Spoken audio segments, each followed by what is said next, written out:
मेरे प्यारे दोस्तों, असदुद्दीन ओवैसी साहब जो युवाओं को जगाने का काम किए थे, आज वो रिजल्ट देखने को मिला है। आप स्क्रीन पर देख सकते हो, बिहार की जनता की ये पुकार है और असदुद्दीन ओवैसी साहब को लेकर इन्होंने एक बात कही है, किसी में दम है तो ओवैसी से डिबेट कर दिखाओ, हम उसी पार्टी को सपोर्ट करेंगे जो असदुद्दीन ओवैसी को हरा देंगे और बिहार चुनाव 2025 में ओवैसी के साथ अगर गठबंधन नहीं करेंगे तो ये लिख कर ले लो, तेजस्वी यादव सिर्फ वो सपना देखेंगे कि हम सीएम बन गए हैं। क्या कुछ बोले हैं इस युवा का, सबसे पहले पूरा वीडियो देखें।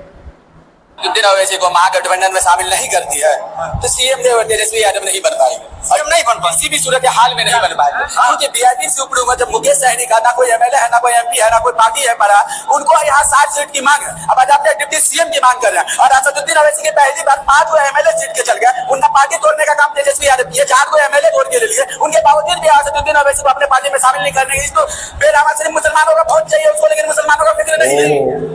अभी आप देख लीजिए इतना बड़ा प्रोटेस्ट हो रहा, उनको भी दावत मिला अमीर शरीयत की तरफ से, लेकिन वो अपने आईडी से वोट नहीं किए हैं। लेकिन अभी यहाँ पे आएंगे, बैठ के चल जाएंगे, बोलेंगे हम इस बिल के मतलब खिलाफ में है। मैं ऐसे कैसे काम चलेगा? आप नेता है तो भूल जाइए ना सपोर्ट में, सिर्फ मुसलमानों का वोट चाहिए। आप ओवैसी की बात कीजिए, एनआरसी पे ओवैसी, दिल पर चढ़ाता ओवैसी, बाबरी पे ओवैसी, सब चीज पे ओवैसी, तो हम अपना किसी और को दूर, हम अपना नेता भी ओवैसी को मानेंगे।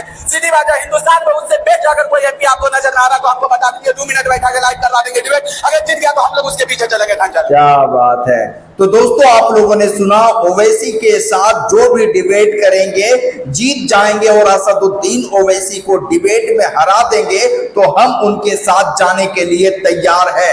ये बिहार के युवा है और बिहार की जनता की पुकार है कि अब की बार ओवैसी बिहार के अंदर बहुत बड़ा खेला करने वाले हैं, क्योंकि बिहार की जनता 19% है और बिहार की जनता इस बार असदुद्दीन ओवैसी साहब को काफी ज्यादा सीटों पर उनको वोट मिलने वाला है और विधायक बनने वाला है। तो दोस्तों, आपका क्या राय है? बिहार के अंदर एमआईएम पार्टी कितने सीटों पर इस बार चुनाव जीत रहे हैं? कमेंट सेक्शन में जरूर बताएं। ओवैसी साहब का एक बयान सामने आया है जो बिहार चुनाव को लेकर है और जो वोटर लिस्ट को लेकर जो मसला सामने आया है उस पर ओवैसी साहब ने सवाल खड़े किए हैं। तो सबसे पहले ओवैसी साहब का ये वीडियो देखें। और कई आप सब लोग जानते हैं कि बिहार के नौजवान पलायन करते हैं। कोई हैदराबाद के होटल में काम कर रहा है, कोई मुंबई के, कोई दिल्ली के होटल में काम कर रहा है, कोई पंजाब के खेतों में काम कर रहा है। और सीमांचल का एरिया, स्पेसिफिक एग्जांपल दे रहा हूं, अब आप थोड़े दिन के बाद देखेंगे 1.5-2 महीने वो तकरीबन एरिया सीमांचल में कट ऑफ रहता है। बिल्कुल हजारों एकड़ जमीन पानी फ्लड से कट जाती, गांव कट जाते, घर बह जाते, कैसे होगा बताइए? और ईसीआई के पास क्या डेटा है भाई लीगल माइग्रेंट्स का? शेयर करिए हमारे को आप। हम भी चाह रहे हैं कि इलेक्टोरल साफ होना, मगर ये जल्दबाजी में फैसला लिया गया है। हम ईसीआई को रिक्वेस्ट कर रहे हैं कि आप ऑल पार्टी मीटिंग बुलाइए और पायलट बेसिस पे कर रहे हैं तो किसी और जगह पे करिए आप। अगर कल बिहार में कई लोगों के नाम नहीं आएंगे जो नहीं आ सकते, पूरी गारंटी दे रहा हूं मैं आपको, नहीं आएंगे कई लोगों के, क्या करेंगे फिर आप? तो पिछले असेंबली इलेक्शन का चुनाव जो है, जो एनडीए जीती वो सिर्फ चंद हजार वोटों से जीती हो। तो ये बिहार की जनता को वोट डालने का पूरा इख्तियार मिलना चाहिए, उनका राइट है।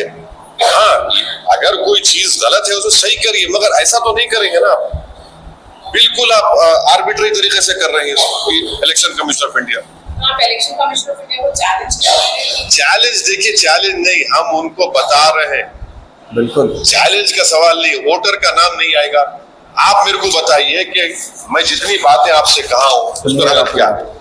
जब बिहार में 2000 में सिर्फ 3.7 रजिस्ट्रेशन ऑफ बर्थ हो रहा है, 2004 में 11.5, 2005 में 16.9, 2000 में कंट्री में 56.2 रजिस्ट्रेशन था, बिहार में 3.7, 2004 में बिहार में 11.5, कंट्री में था 60.4, 2005 में 16.9 था, बिहार में कंट्री में था 62.5। अरे बार रजिस्ट्रेशन ही नहीं हो रहा ना भाई, कैसा करेंगे आप? कैसा करेंगे आप कैसा किस अच्छा, ये आपकी जो डेट्स अराइव करे 1/7/1987, 1/7/87 to 2/12/2004, सेटिंग मुद्दे उठा रहे हैं। किस बुनियाद पे अराइव करे आप? इस बुनियाद पे कर रहे हैं क्या आप शेयर करो हमारे को, क्या रैशनल है इसका बताइए हमारे को आप। भाई आपको पूछ सकते हैं ना, हम क्यों नहीं पूछ सकते? बिल्कुल और पूछ ऑल सकते पार्टी हैं। मीटिंग क्यों नहीं बुला रहे आप?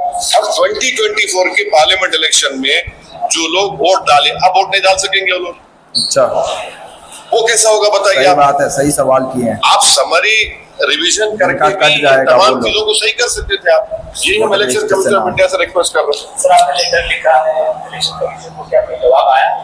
अभी तक तो कोई जवाब नहीं आया ईसीआई की तरफ से। अभी 2003 का जो डेटा है, आपने जो कहा कि इससे वो उसमें इन्वॉल्व करने का बात है। नहीं, इलेक्शन कमीशन ऑफ इंडिया ये बोल दिया कि 2003 के वोटर लिस्ट में 4,94,00,000 लोगों के नाम आते हैं, वो आप इंक्लूड हो जाएंगे। अच्छा, अगर 2024 के पार्लियामेंट इलेक्शन में ईसीआई का डेटा ये बोल रहा है कि 7,72,59,579 इलेक्टर्स थे, तो 4.94 आगे तो नियरली 2,75,00,000 वोटर के नाम नहीं आए ना अभी। बिल्कुल उनको आप वोटर, आप उनको आप बर्थ सर्टिफिकेट लाओ, कहां से लाएंगे जब 2024 में इलेक्शन वोट डालने क्यों दिया आप उनको? आप ये बोल दो कि 2024 के इलेक्शन गलत था, बोलो फिर आप। सही बात है। अगर मिसाल के तौर पर कॉन्स्टिट्यूंसी में कोई कैंडिडेट पार्लियामेंट के इलेक्शन में 15,000 या 20,000 वोट से हार गया, और वही 15-20,000 वोट अभी आप निकाल रहे हैं, तो फिर इलेक्शन चैलेंज करना पड़ेगा ना मेरे को। फिर आप वो भी नहीं करने दे रहे, आप ऑल पार्टी मीटिंग नहीं बुला रहे। आप बोलते इलेक्शन टाइम पे बोलते नहीं हम लोग सुपीरियर बॉडी है अंडर आर्टिकल 350। अब तो आप सुपीरियर बॉडी नहीं है, अब तो इलेक्शन नहीं है, अब तो सब एक पेज पे है। क्योंकि आप बोल रहे हैं कि बिहार के बाद तमिलनाडु और वेस्ट बंगाल भी करेंगे, तो आप पहले ऑल पार्टी मीटिंग बुलाइए, सबसे राय लीजिए, पूछिए। और ये एक बात सुनिए, इतना बड़ा एक्सरसाइज कैसे एक महीने मुकम्मल होगा? एक महीने में कैसे मुकम्मल करेंगे आप? अभी तो सीमांचल के एरिया में तो फ्लड शुरू हो जाएंगे, कई इलाके बिहार के पानी में डूब जाते हैं। आपको क्या लग रहा है सर, क्यों हम वही जानना चाह रहे हैं, इतना जल्दबाजी की क्या जरूरत थी?